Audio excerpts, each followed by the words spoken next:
스타트업을 하시는 분들은 특허 출원을 어떻게 하는 건지 막막해 하는 분들이 많아요. 그래서 특허 출원 준비하실 때 되면 굉장히 급하게 준비를 하시죠. 제가 준비한 10분은 특허 출원 준비 시 발생할 수 있는 불상사를 막고 제대로 된 특허 출원을 위해 반드시 알아야 될 내용을 담았습니다.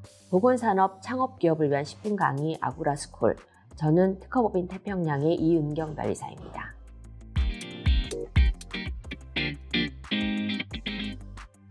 지금부터는 국내외 특허 출원을 하실 때에 꼭 유념하셔야 할 7가지 팁에 대해서 말씀드리겠습니다.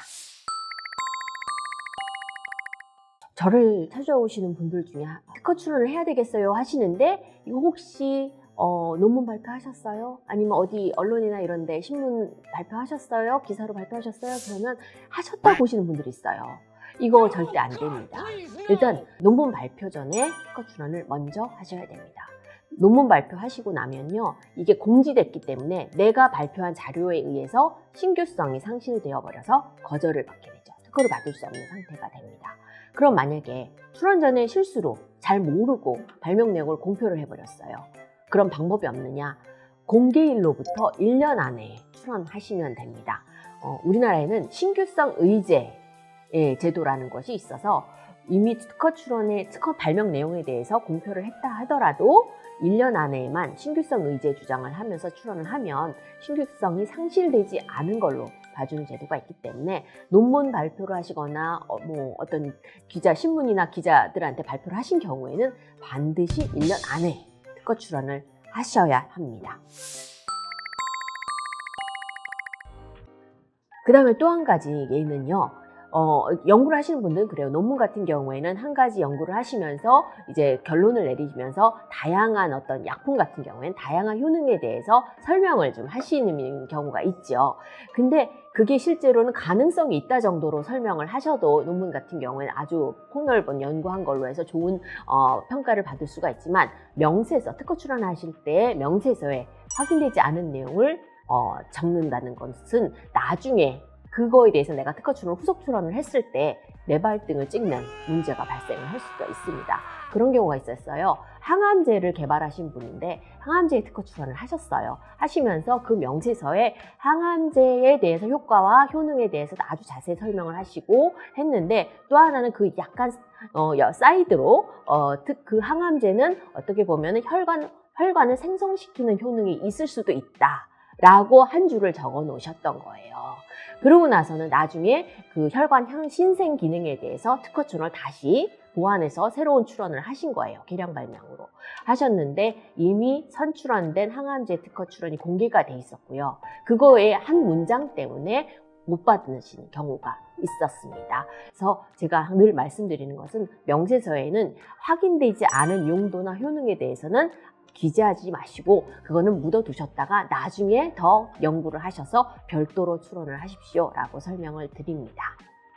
그리고 만약에 그 추속적으로 그런 내용이 나오면 1년 안에 출원을 하시면 그 원출원과 같이 결합을 해서 출원을 하셔서 국내 우선권으로 출원일도 소급받으실 수 있는 아주 좋은 방법이니까 그것들은 이제 고민을 해보실 필요가 있고요.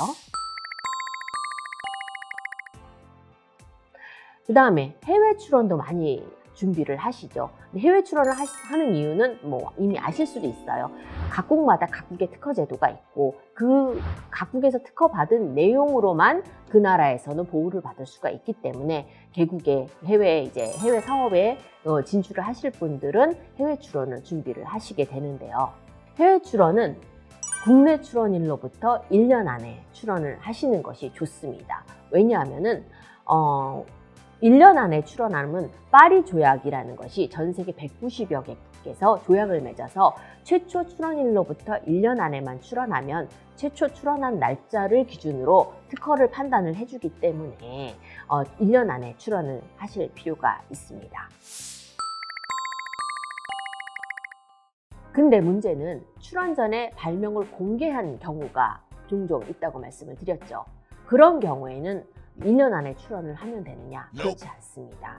그 신규성 의제라는 것을 통해서 우리나라에는 1년 안에만 출원을 해도 신규성이 상실되지 않은 걸로 봐주긴 하는데, 이런 제도는 나라마다 다릅니다. 어느 나라는 6개월만 인정을 해주고요. 어느 나라는 1년도 우리나라처럼 해주는 나라도 있고, 유럽 같은 경우에는 아주 제한된 경우에만 이 신규성 의제를 인정을 해주기 때문에 이 나라의 제한을 받을 수도 있고요. 그 다음에 이 기간의 제한을 받을 수가 있기 때문에, 그래도 그나마 신규성 의제를 넓게 받을 수 있기 위해서는, 여러 나라에서 받을 수 있기 위해서는 6개월 이내에 해외 출원을 준비를 하시는 것이 좋습니다.